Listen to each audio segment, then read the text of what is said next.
C'est un honneur et un immense privilège de vous retrouver dans notre noble Parlement pour reprendre ensemble nos activités ô combien essentielles dans la vie de notre patrie. Nous entamons la deuxième session ordinaire d'octobre 2022, conformément à l'article 52 de la Constitution. Permettez-moi de souhaiter la chaleureuse bienvenue à chacun d'entre vous dans notre hémicycle en ce moment empreint de solennité où nous entamons la dernière session de cette 8e législature. Nous sortons d'une période de trêve parlementaire qui est avant tout un moment de retrouvailles essentiel avec nos électeurs. Comme d'habitude, chaque élu descend dans l'arène et part à la rencontre de ses électeurs pour écouter et échanger sur leurs aspirations afin de pouvoir, in fine, œuvrer dans leur intérêt.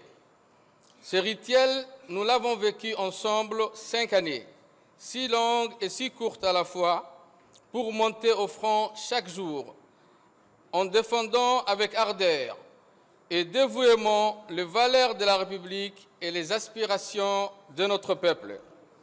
Aujourd'hui, nous voici arrivés dans la dernière ligne droite.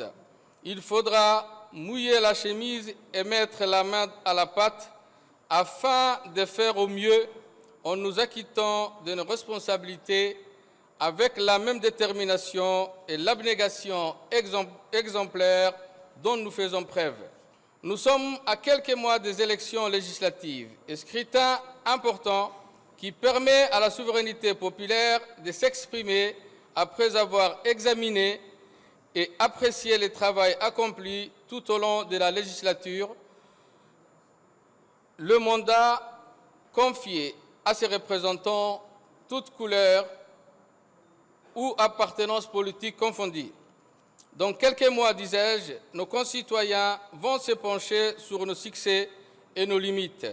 Les électeurs vont passer à la loupe le bilan des actions individuelles et collectives entreprises durant la durée du mandat parlementaire.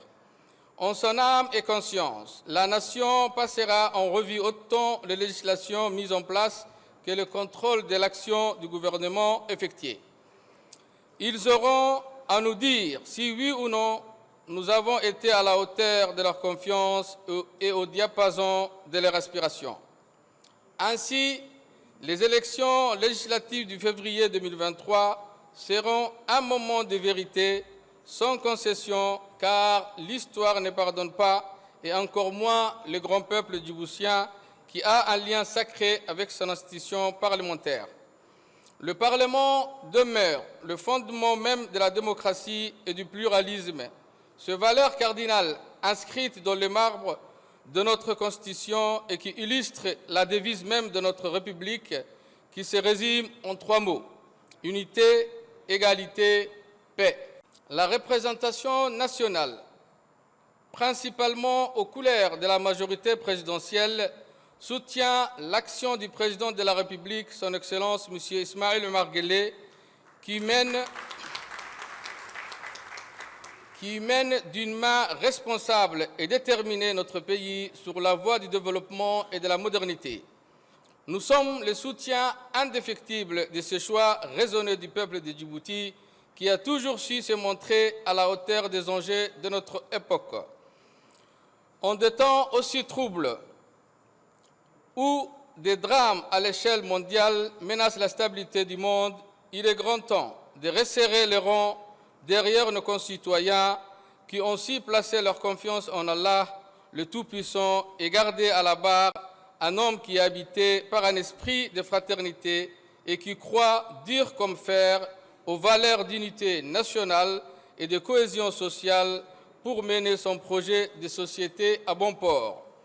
Le chemin parcouru depuis ces 23 dernières années est suffisamment édifiant sur la clairvoyance et le leadership éclairé du président de la République et de sa majorité pour atteindre toujours des horizons meilleurs. Nous sommes honorés d'avoir contribué à porter la vision et l'engagement du chef de l'État et je reste persuadé que le peuple saura juger de notre fidélité et de notre soutien indéfectible à la politique du président de la République contre vent et marée.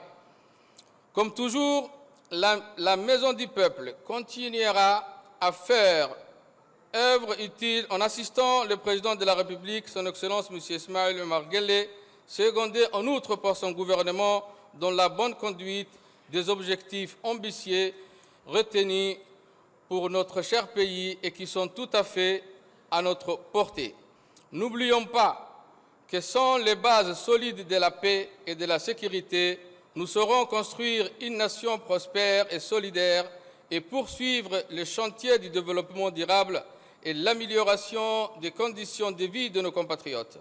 Nous devons cultiver, entretenir avec soin cette stabilité qui est propre à notre nation. Nous exigerons une culture de reddition des comptes et des audits réglementaires des acteurs et des partenaires sociaux qui interviennent dans la gestion de la vie publique, contrairement aux stipulations fondamentales de la Constitution et dans les autres textes fondateurs de la vie institutionnelle djiboutienne.